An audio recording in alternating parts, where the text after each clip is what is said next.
É com prazer que eu passo a palavra ao senador Paim.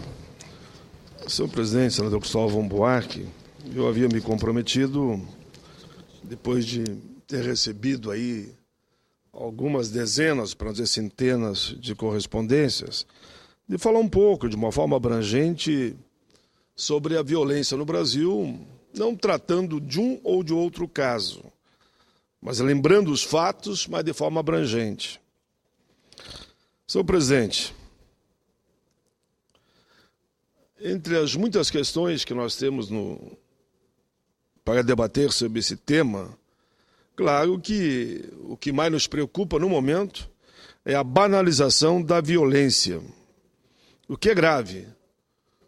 As pessoas dizem, um trabalhador morreu num acidente dentro da fábrica. É uma violência.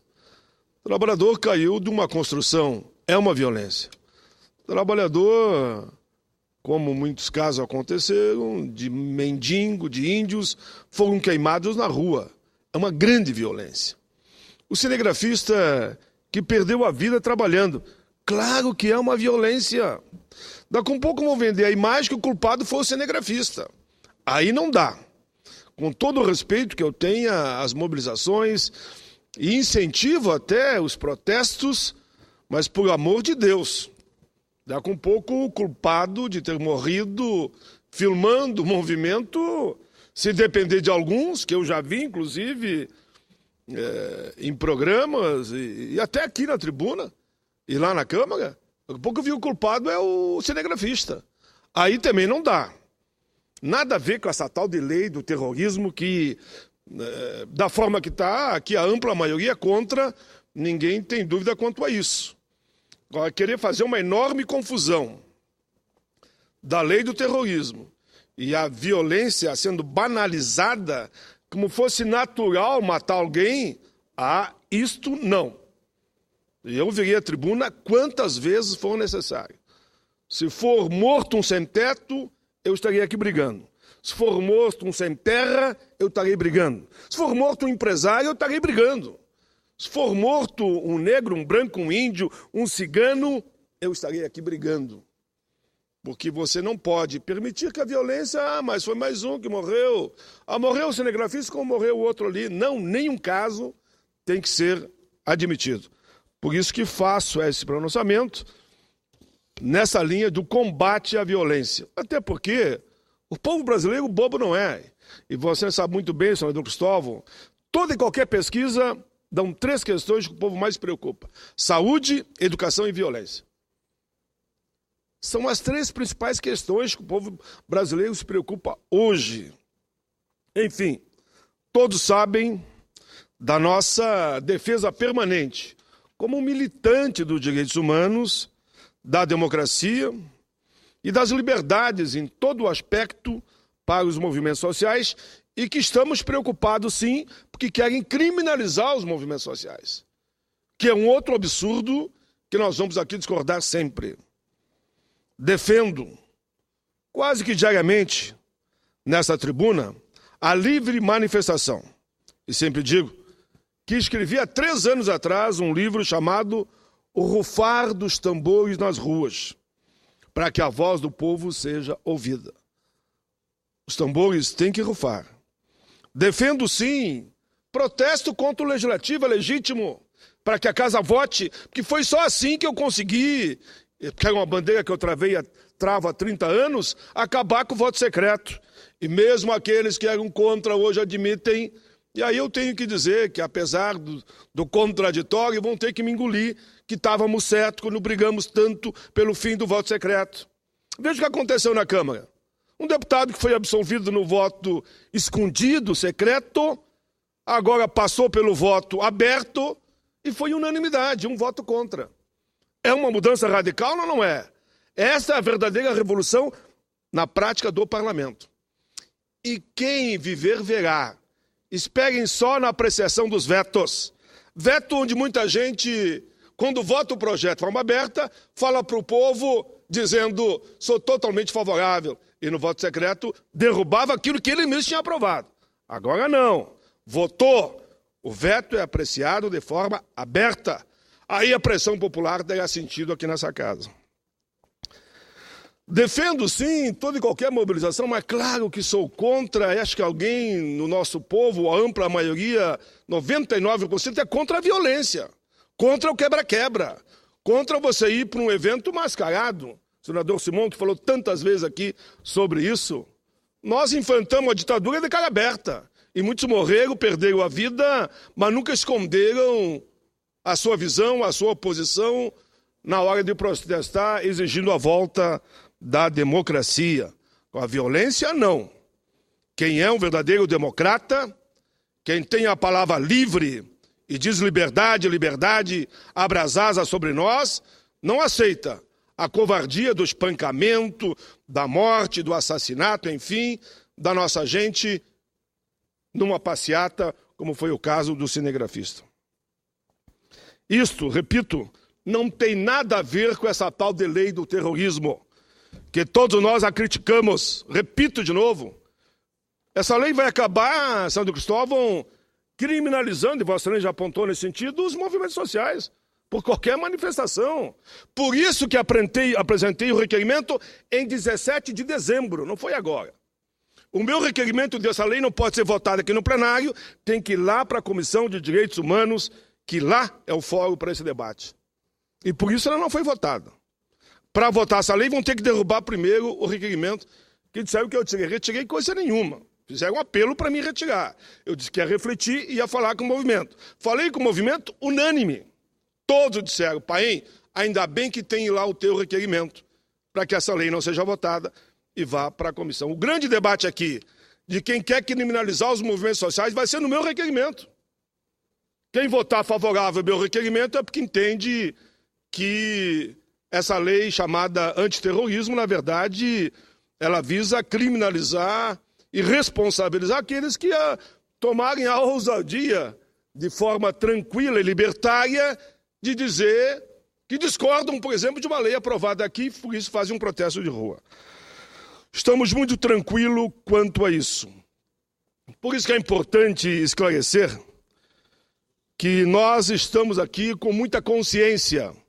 Somos militantes dos direitos humanos, sim. Onde houver um injustiçado, quem é militante dos direitos humanos tem que estar lá.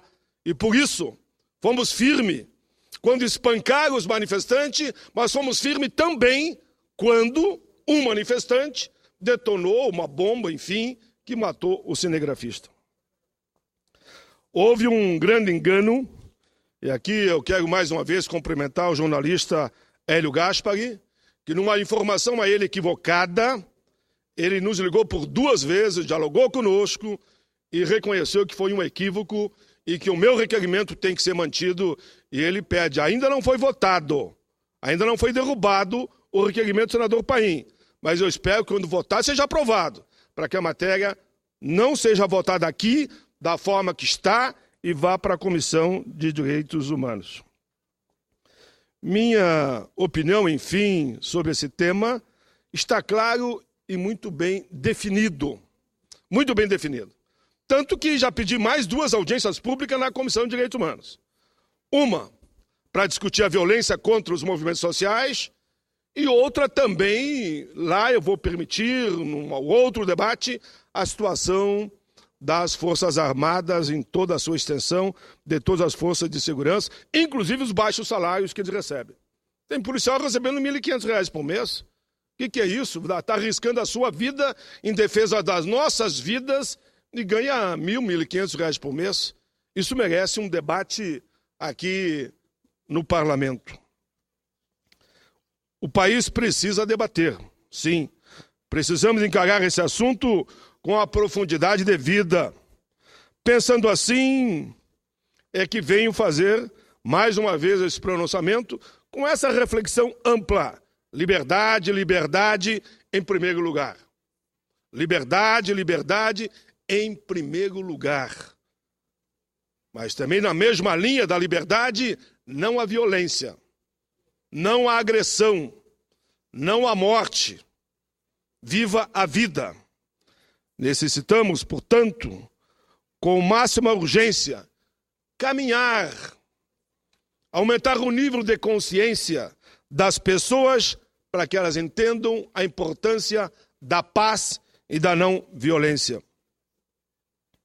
Senhor presidente, gostaria de ressaltar que os prejuízos humanos, materiais e econômicos da mortandade suportada pelo povo brasileiro a cada ano podem ser mensuradas por aproximações estatísticas, por modelos, cálculos, enfim, dá para chegarmos nos números.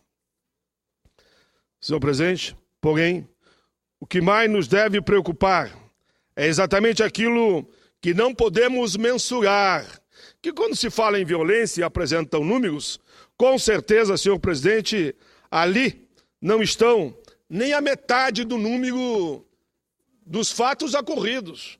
Quando eu digo fatos ocorridos, me refiro a assassinatos e acidentes chamados de trabalho onde morrem trabalhadores. É exatamente aquilo que não podemos mensurar que mais me preocupa. É o que não tem medida e é incalculável. Nesse grave processo de desumanização por que passamos algumas décadas. Veja, por exemplo, ontem eu tive um debate, e Vossa Excelência esteve lá, sobre a questão da violência contra as mulheres. Apesar da Lei Maria da Penha, que é uma das melhores leis que esse país já construiu, a violência contra as mulheres continua crescendo. Quando eu estou aqui falando, com certeza, dezenas de mulheres estão sendo espancadas nesse país. Enfim, mensuráveis, por exemplo, na prática da violência urbana e rural no Brasil, são as mais de 50 mil vidas anualmente ceifadas no Brasil. Mais de 50 mil vidas são ceifadas por mortes brutais aqui no Brasil, aqui na nossa pátria. Eu escrevi um livro dizendo: pátria, pátria somos todos. Como se explica, então, que mais morre gente aqui no Brasil pela violência que a maioria das guerras do mundo? E como é que se pratica essa violência? Por arma branca? Por arma de fogo? Ou os mais de 48 mil estupros, que é uma grande violência, relatado pelas vítimas e autoridades apenas em 2013. Mais de 48 mil estupros. Repito, quase 50 mil estupros no único ano de 2013. E aqui relatados. E aí eu tenho a ousadia de dizer, por que só 50 mil? Claro que a maioria não relata, porque tem medo do estuprador, que tem medo de mais uma vez ser agredida. Isso é fato, isso é real. E isso tem que ser discutido. Tendo em vista a dor moral das vítimas do abuso sexual, que evitam, repito aqui, denunciar o mal sofrido, é possível que o número real desses casos, como eu dizia antes, do improviso, seja, no mínimo, na felicidade do cidadão livre, ações que são a sua própria razão de ser. Essa frase eu acho bonita. A liberdade é a própria razão da gente ser, de ser o que nós somos. Calcule o senhor, a senhora que está me assistindo nesse momento, aí pela TV Senado, se você não tivesse a liberdade de estar com a televisão ligada. Aqui na TV Senado, que na ditadura até isso acontecia, porque havia censura da imprensa. Calcule o senhor que eu poderia estar falando aqui na tribuna o que estou falando nesse momento. É importante dizer que esse reino da violência, do medo e da insegurança pode nos levar à brutalidade operacional das forças da ordem e que acabam negando tudo aquilo que aqui falamos de uma vida livre e fraterna. Por isso, não a violência. Você que ajuda a organizar esses momentos, me chame que eu vou junto. Pode me chamar. Rio, São Paulo, eu estarei junto na caminhada. Mas seria o primeiro a dizer, não, você não. Você que quer quebrar os vidros, que quer quebrar a praça, que quer bater num policial, o que quer bater num cinegrafista, você não é bem-vindo. Esse não pode ser bem-vindo. Até me perguntaram, senador Cristóvão, quando eu falo tudo isso, eu não tenho medo das forças ocultas que poderiam estar por trás desse movimento. Bom, quem está na vida pública, se viver com medo, não tem como fazer vida pública. Eu vejo a luta de Vossa Excelência na educação, contrária a tantos interesses que não querem a educação. Então fiquem tranquilos, que de susto ninguém morre. Em tempo de crise, cabe a nós, no espaço público do parlamento, repetir a cada cidadão que somente por meio de ações consequentes, na linha da paz, da liberdade, da igualdade, da justiça e da não violência, é que avançaremos e que contaremos com o apoio de todo o povo brasileiro. Lembramos aqui, reparem por um momento o clima de opinião em que vivemos nesse início do século XXI. Lancem o olhar no descrédito e na dissolução de grandes ideologias. E é fato e é real. Estou falando aqui um parlamentar do PT. Alguém tem dúvida que o mundo é outro? E que as grandes ideologias, me parece que passam assim meio, como dizia o Brizola, pelo costado do alambrado da maioria dos partidos. Que não quero aqui dizer todos, não falo a maioria. Enfim, senhor presidente, não podemos entrar naquela lógica que alguns defendem, cada um por si, Deus por todos. Pelo contrário, eu quero entrar na lógica de que temos que trabalhar com o coletivo, pensar com o coletivo, contribuir para o coletivo, pensando no bem de todo o povo brasileiro e, por que não dizer, da própria humanidade. Por que não dizer que nós temos que ter mais respeito, sim, e está aqui, senhor Cristóvão, porque a senhor está presidindo, e Vossa Excelência é meio um símbolo da educação, todo mundo, educação. Está aqui. Por que não refletirmos a violência, o desrespeito a um professor numa sala de aula? Quanto ao seu salário, sim. Quanto às suas condições de trabalho. Contra o bullying, que falam tanto um bullying que ele também sofre. Tivemos que apresentar projeto de leis para que não haja agressão física e moral e até sexual em sala de aula de professores. Isso não é uma violência? E alguém poderia dizer aos alunos também? Sim, aos alunos também. É outra violência que nós não concordamos. Queremos paz, alegria, felicidade, conhecimento, cultura, saber na sala de aula para todos. E como eu me considero um eterno aprendiz, para o mestre professor e para o aluno que está iniciando lá nos bancos escolares. Senhor presidente, por que não se fala da violência contra o idoso? Ou não é uma violência a situação do idoso? Não é só nas ruas ou nas filas, é dentro da casa onde ele mora, que 80% da agressão física que ele sofre, ou se apropriando dos seus bens, que é outra agressão, é dentro da sala de aula. Por que não falar da agressão que é o fator previdenciário? Como é que tu explica? Eu não consigo explicar. Que do Executivo, Legislativo e Judiciário, se quiserem, essa é a tese maior, não se aplica o fator. E o teto é quase 30 mil. Mas para o trabalhador, no regime geral, o assalariado, que o teto é 4.200, aplica o fator. Ele perde pela metade do salário na hora de se aposentar. Então, para os altos salários, tudo. Para os salários pequenos, nada. Porque ele paga. E ele paga sob o teto dele. Só que cortam pela metade na hora de se aposentar, principalmente da mulher. Isso não é uma agressão? E tem aqueles que me dizem, mas a Previdência não pode. Como é que eu posso, então, abrir mão da contribuição de 20% do empregador sobre a folha se a Previdência está falida? Ninguém abre mão de 70 bi, por exemplo, que é o acumulado já. Aí pode. Aí eles dizem, mas daí pode sim, porque o empregador tem que pagar menos sobre a folha de pagamento. E o trabalhador, que pensa em se aposentar, quando chega ali na frente, o empregador faz a sua previdência privada. Como nós podemos fazer, se assim quisermos. Agora, o trabalhador do regime geral, não. Ele não pode porque não tem condição de fazer previdência privada. O que ele desconta em folha estava assegurado para ele a aposentadoria do futuro. Enfim, está aí mais um símbolo de agressão sem política salarial, com o fator na hora. Porque o fator pega quem vai se aposentar. Faz o cálculo igual faz para, eu vou dizer, do Legislativo, Executivo e Judiciário, só que para esse faz o cálculo e paga o salário integral, pro resto da vida. tipo 30 mil. Para o trabalhador, que é 4.200, faz o mesmo cálculo, só que depois corta pela metade. E aí? Por que alguém não vem aqui e diz que isso não é verdade? Por que alguém não vem aqui na segunda-feira, o país exagerou? Exagerou coisa nenhuma.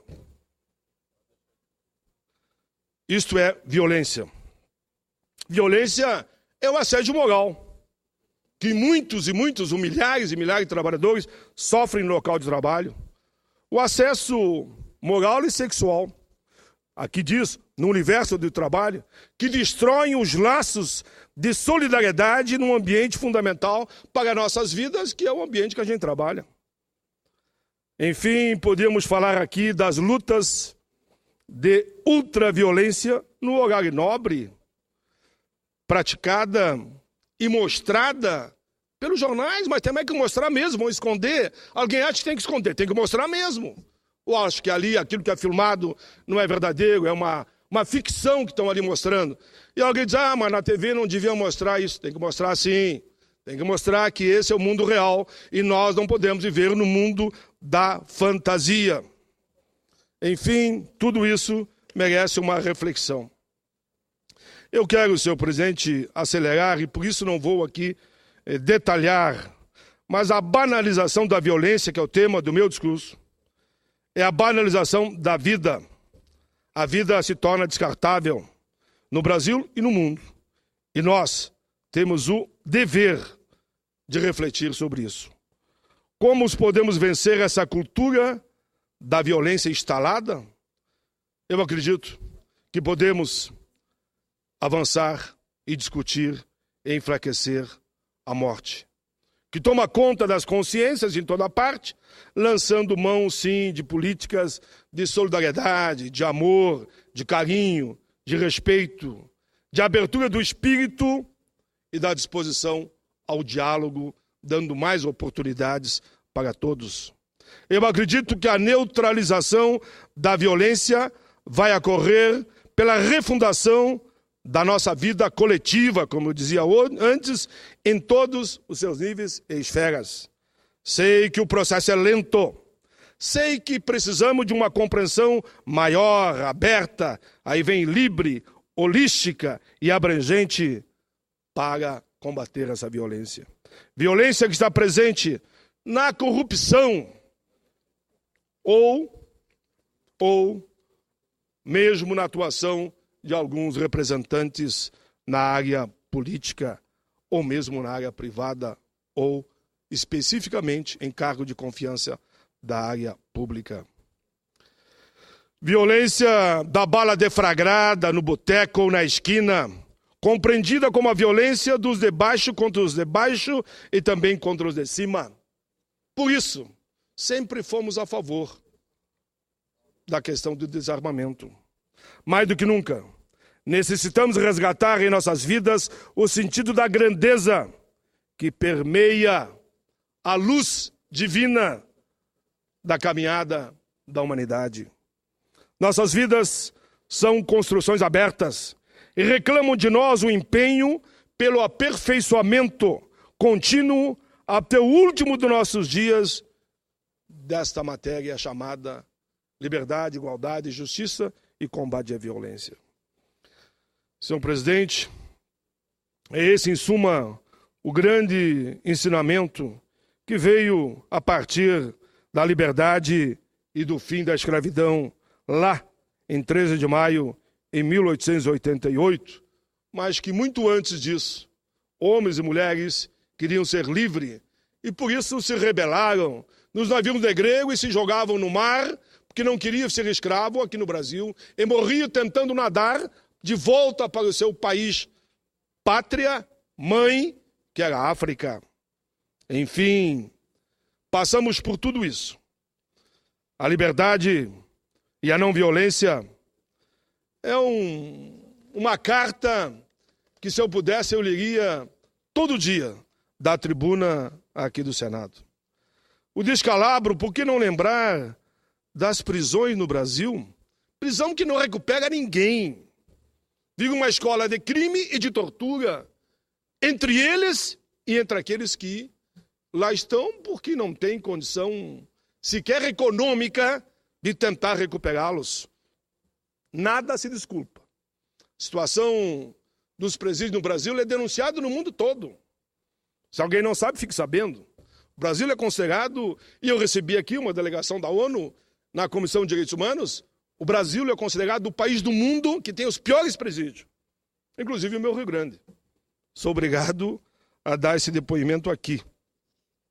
Senhor presidente, países civilizados que lutam pela democracia social têm responsabilidades claras em relação a todos, não aceitando a miséria, superlotações de presídios, a insalubridade permanente na maioria dos locais de trabalho, mas claro, aqui me referindo, por exemplo, a fundições, as carvoarias, a situação em usinas, só como exemplo, mas também a agressão ao meio ambiente, a agressão aos rios, às florestas, às águas correntes, à natureza. Isso também é uma violência que repercute sobre o homem e sobre as mulheres, naturalmente, que a gente tinha mania de falar homens, e corretamente as mulheres se rebelaram e disseram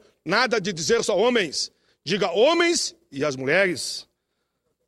Senhor presidente, estamos passando, por exemplo, agora um calor que ultrapassa até 43, 44 graus. Quem é o culpado da natureza não é o homem que agride a natureza de forma violenta e o resultado é esse. Uma parte razoável da opinião pública, eu quero fazer esse comentário, já está enfurecida e sem esperanças.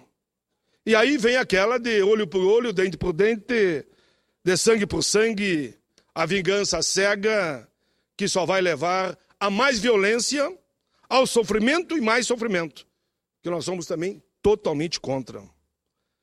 Esses cidadãos não atentam para o fato de que a política de olho por olho não vai levar a nada. Nós temos é que combater a violência, de forma solidária, coletiva e pensando, como disse o Fórum Social Mundial de Porto Alegre, que um mundo melhor para todos é possível. Se o Estado não faz a sua parte, mas o Estado, como eu dizia antes, somos todos nós. Nós não podemos permitir essa brutalidade. Nós todos somos o Estado. E temos que nos integrar nessa caminhada da busca da paz. E repito muito, paz, liberdade e justiça e não violência. Penso eu que teríamos que avançar muito mais. Lembro aqui de César Beccaria, que tanto defendeu no livro clássico dos delitos e das penas a dignidade do ser humano no rude silêncio das masmorras. Por isso, a gente aplaude toda e qualquer experiência moderna que requalifique e recupere os presos, mas também oriente e dê uma nova visão para os policiais em toda a sua extensão. Aquele que está lá cuidando dos presos ou aquele que faz a segurança da população na rua. Aplaudimos, sim, algumas experiências positivas, como, por exemplo, as unidades da Polícia Pacificadora, as UPs, que estão no Rio de Janeiro. Não é o ideal, mas avançamos. Enfim, com maior proximidade e convívio com o cidadão, a polícia pode e deve ser mais respeitada e valorizando também o menino que está ali na favela. Ele tem o mesmo valor de um senador, de um deputado ou da presidenta da República. É preciso igualmente trabalharmos pela boa circulação e reeducação, por que não dizer, do tratamento dos policiais com a população. Senhor presidente, eu quero avançar aqui no meu trabalho, que é um longo trabalho, dizendo que desejamos de todo o coração que o trabalhador, ao sair de casa, que ele volte vivo para casa. Olha, calcule os filhos, a mulher, que também trabalha, ao retornar para casa, ficar sabendo que o seu esposo, o seu marido, acabou morrendo de uma forma ou de outra. Ou num acidente que se multiplicam nos locais de trabalho, e aumentou muito aqui, e não sou contra a Copa, acho muito claro. Temos que coibir e inibir os abusos que houveram na construção de alguns estádios, usando o dinheiro público. Mas também dizer que nós somos contra a Copa é outra dimensão, é os extremos. Me lembro que quando a Copa veio para o Brasil, mediante a decisão tomada, com a presença lá no exterior do presidente Lula, todo mundo festejou. Todo mundo festejou. Eu não vi ninguém criticando que a Copa vinha para o Brasil. Mas a partir de alguns movimentos, passaram a dar pau na Copa. E pau na Copa. A Copa vai deixar, sim, muitas obras aqui no Brasil. Agora, tudo aquilo que foi abuso, claro que nós temos que criticar. Se um estádio que precisava gastar, por exemplo, sei lá, 100 milhões ou 1 bi e gastou o dobro, aí nós temos que fazer a CPI mesmo em cima disso e fazer que aquele que usou indevidamente o dinheiro público responda pelo que fez. Agora, dizer que o brasileiro não gosta de esporte? Vai mudar tudo agora? Mas o campeão do mundo tantas vezes, aplaudimos de pé, e pelas ruas, quando a nossa seleção voltava, nós jogávamos confete e batíamos palma, eu estive lá tantas vezes, e vou negar o que eu fiz? Não. Não. A Copa é importante. Agora, tem que ser bem administrada. O investimento que se faz e o que fica. E combater todo tipo de impunidade e corrupção. Enfim, senhor presidente, devemos sim avançar nesse tema. Tem um argumento conservador, que eu peguei aqui, tem focado igualmente os custos de um sistema, por exemplo, carcerário, com mais de 500 mil detentos, custa mais caro ao cidadão do que um aluno na sala de aula. E qual é a situação? É a pena de morte, agora vão me dizer? Aí não dá, né? Aí esse tipo de argumento dá vontade de chorar aqui na tribuna. Tem que trabalhar de dar vida digna para esse povo, para a nossa gente, que ele tem o direito a trabalhar, primeiro eu diria, direito a estudar, a trabalhar e viver com dignidade. Bom, aqueles que descambarem pela linha do crime vão ter que ser presos mesmo e responder pelo que fizeram. Mas não me venham agora os conservadores achar que pena de morte ou que diminuir a maioridade penal seja a solução. Como disse André Kstov, e aqui eu aproveito a sua presença, lugar de criança é na escola. Deem educação, que eles serão nossos dirigentes aqui no futuro. Enfim, senhor presidente, eu quero ir para os finalmente. Eu espero que o Estado brasileiro passe efetivamente a contar com uma... Não é contar, que eu estou acelerando aqui, que o Estado brasileiro possa se debruçar cada vez mais numa linha contundente de formação, educação, que é a forma de combater a violência. Aqui está, ao passarmos na área educacional, vemos que nos países que assim o fizeram, a violência diminuiu. Senhor presidente, enfim, já disse enfim algumas vezes, mas agora eu estou indo para a parte final. Eu queria ainda, terminando aqui nas últimas páginas, dizer que das cinzas de tantos barracos, de tantas vidas que perdemos, da solução mal colocada de que a violência pode combater a violência, é que nós temos que construir experiências para caminhar de forma diferente do que está aí e assegurar uma vida com qualidade para todos. Não queremos perder as esperanças. Do favelado, aquele que mais bem se deu na vida. Queremos que a maravilha, por que não dizer, do inverno, do verão, da primavera, seja cantada, seja orquestrada pela orquestra do amanhã, que leve como luz, como sol maior, ou como quiserem, como a lua maior, ou como estrela maior, a palavra liberdade, justiça e igualdade. Senhor presidente, a última página. Hoje, o Instituto Bacarelli ensina música clássica a crianças e jovens menos favorecidos. A orquestra já se apresentou em diversos países da Europa. Esse é o caminho. O caminho é a educação, é o saber, é o conhecimento, é saber dançar, é saber bailar, é saber cantar, mas mais do que tudo que eu disse, é saber amar.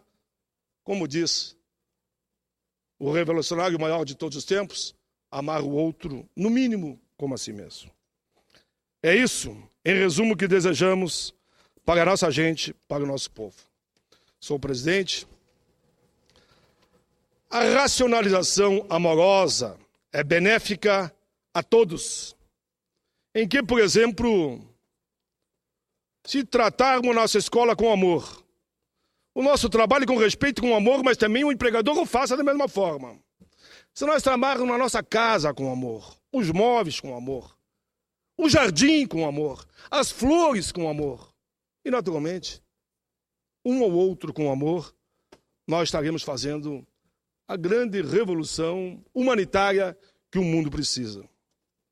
Aí vem de novo, que a nossa geração saiba dialogar com estudantes, com os mestres, com os professores, que aqui diz, senador Cristóvão, a educação é que salva.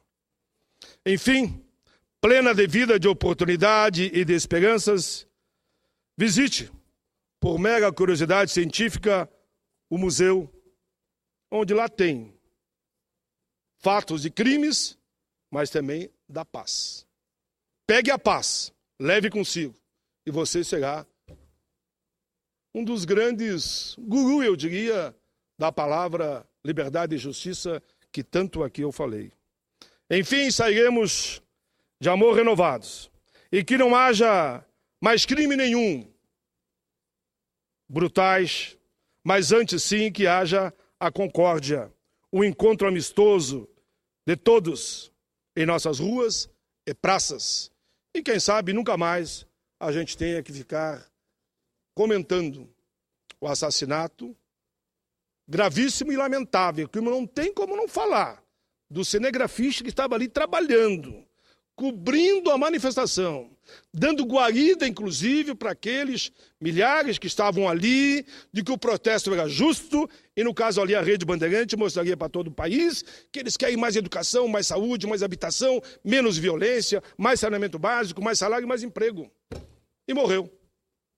E como eu disse, alguém que culpa o cinegrafista. Aí não dá, dá vontade, como eu disse antes, de chorar. Se começarem a dizer que o cinegrafista que morreu por a explosão de uma bomba é o culpado. É como dizer que o trabalhador que morre no acidente da fábrica, e tento me dizer isso numa comissão aqui que eu estava, que ele é o culpado. Se ele caiu do andaime, ele é o culpado. E se caiu uma marquise em cima dele, ele é culpado porque ele passou embaixo da marquise, num dia de chuva.